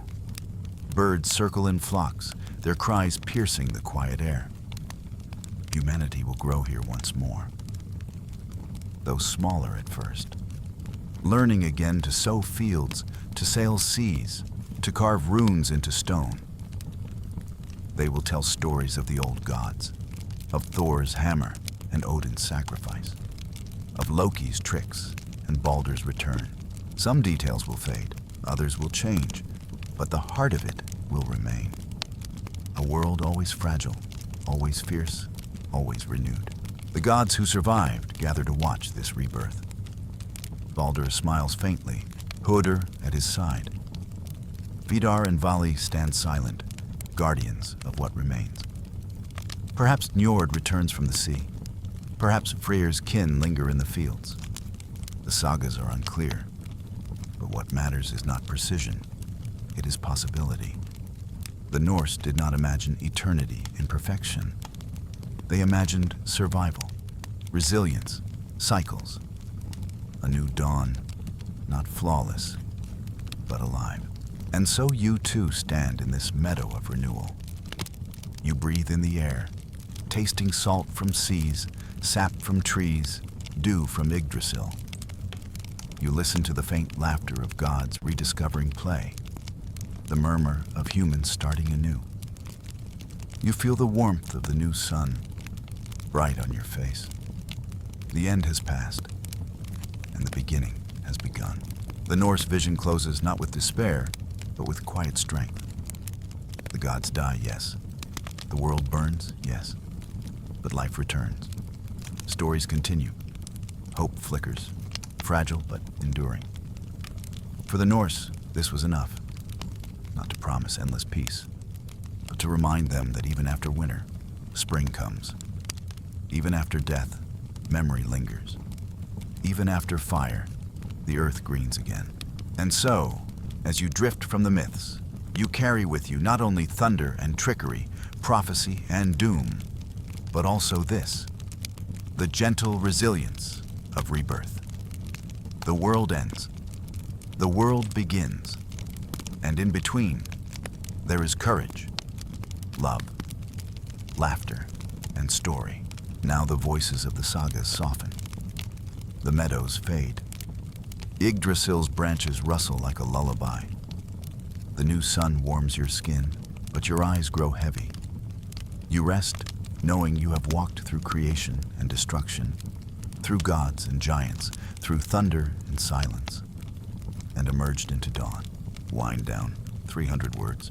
The story grows quieter now, as if even the gods themselves have lowered their voices. The battles are over. The fires cooled. The ashes settled. What remains is a hush, soft and steady, like waves lapping against a shore. You feel it wrap around you, loosening the weight of thunder and prophecy.